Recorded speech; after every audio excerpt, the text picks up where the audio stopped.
We will continue with the factors affecting enzyme activity. The next factor is the pH, as we have discussed कि जिस तरह temperature था इसी तरह pH is another factor which is affecting the activity of a particular enzyme.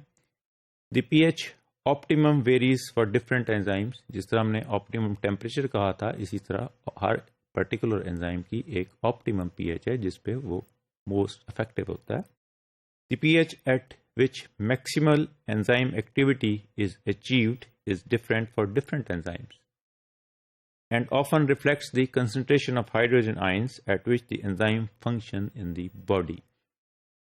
के maximum enzyme activity के लिए हर particular enzyme के लिए उसकी particular pH है और pH as we know is the concentration of hydrogen ions. तो जिस तरह hydrogen ions की concentration increase या decrease होती है उसी तरह उस पर्टिकुलर आयन की जो है ना वो एक्टिविटी इंक्रीज या डिक्रीज होती है and it is maximum at a pH for which the factor for which that enzyme is designed to work.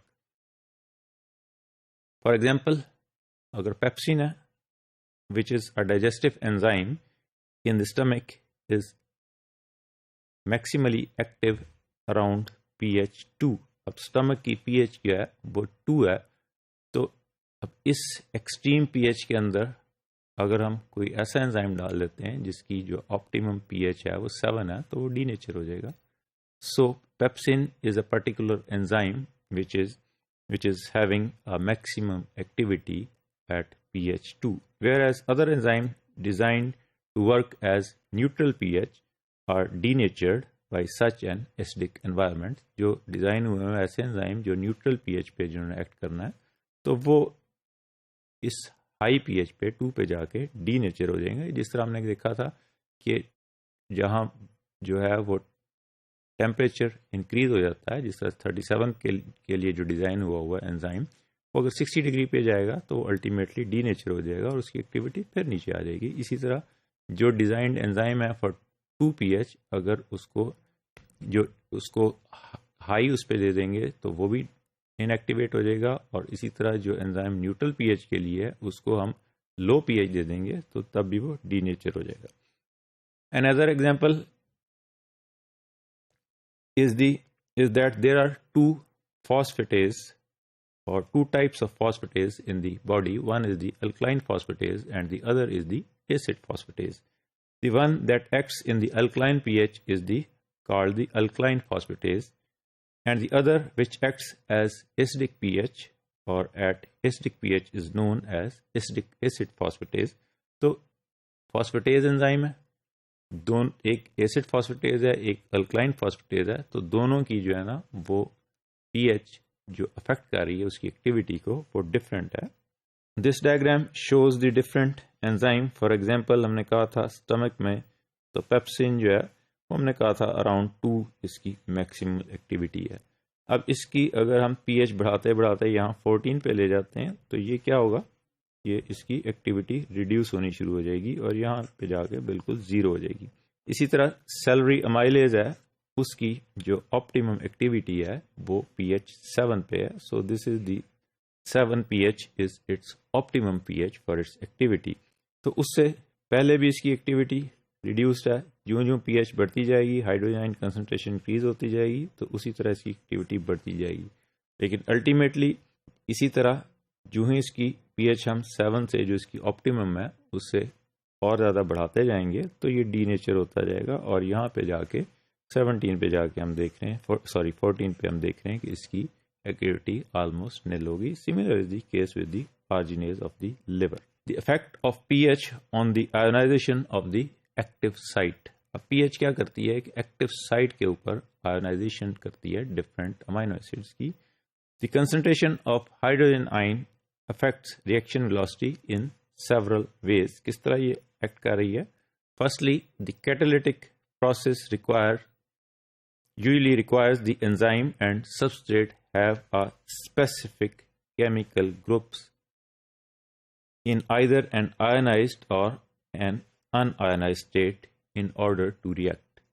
Her enzyme के अंदर जो है usually the process requires that the enzyme and substrate have specific chemical groups. Enzyme में भी specific chemical groups हैं जो कि हमने कहा है कि उसकी एक्टिव साइट के ऊपर जो अमीनो एसिड्स लगे हुए हैं वो कॉम्प्लीमेंट्री होते हैं विद द सबस्ट्रेट, और यही इसी तरह सबस्ट्रेट के ऊपर भी स्पेसिफिक केमिकल ग्रुप्स हैं। तो उसकी आयोनाइजेशन जो है वो डिपेंड करती है ऑन दी पीएच, के जितने जो एसिडिक है उसको एसिडिक पीएच चाहिए, जिसमें सबस्ट्रेट और एंजाइम की बेसिक रिक्वायरमेंट है वहाँ बेसिक पीएच चाहिए। So these are the this depends upon the concentration or the requirement of that particular chemical, specific chemical groups which are present, which are ionizable in the or unionized in the state of a particular enzyme and its particular substrate. For example, catalytic activity may require that one amino group of the enzyme be in the protonated form, कि अगर एक catalytic activity जो है वो require कर रही है कि एक अमीनो ग्रुप जो है वो प्रोटोनेटेड फॉर्म में NH3+ की फॉर्म में होना चाहिए। At alkaline pH this group is deprotonated and the rate of reaction therefore declines. अब जिस तरह हमने कहा जो एंजाइम पेप्सिन है वो 2 pH पे काम कर रहा है, तो उसको वहाँ पे उसका अमीनो ग्रुप्स जो हैं वो फुली प्रोटोनेटेड फॉर्म में होने चाहिए। अगर हम इसकी पीएच बढ़ाते जाएंगे तो ये अमीनो ग्रुप जो है वो NH में चला जाएगा, एक हाइड्रोजन निकल गया, दूसरा निकल गया, तीसरा निकल गया। तो अल्टीमेटली जो इसकी हम रिड्यूस करते जाते हैं, इसकी डीप्रोटोनेशन करते जाते हैं, इसकी पीएच रिड्यूस करते जाते हैं, उस तरह इसकी एक्टिविटी इस पर्टिकुलर एंजाइम की जो एक पर्टिकुलर स्पेसिफिक पीएच और ऑप्टिमम पीएच के लिए डिज़ाइन है वो रिड्यूस हो जाती है, उसकी वजह से उसकी एक्टिविटी भी डिक्लाइन कर जाती है। जिस तरह हमने देखा था कि एक्सट्रीम्स ऑफ टेम्परेचर पे क्या हुआ था कि एंजाइम डीनेचर हो गया था, बहुत थोड़े टेम्परेचर पे भी डीनेचर हो गया। जो ऑप्टिमम 37 पे बना हुआ है उसको 0 पे टेम्परेचर पे ले जाएंगे तो कुछ भी नहीं करेगा। इसी तरह उसको 60-70 डिग्री सेंटीग्रेड पे ले जाएंगे तब भी वो डीनेचर हो जाएगा। इसी तरह एक्सट्रीम्स ऑफ जो pH है that also leads to denaturation of a particular enzyme.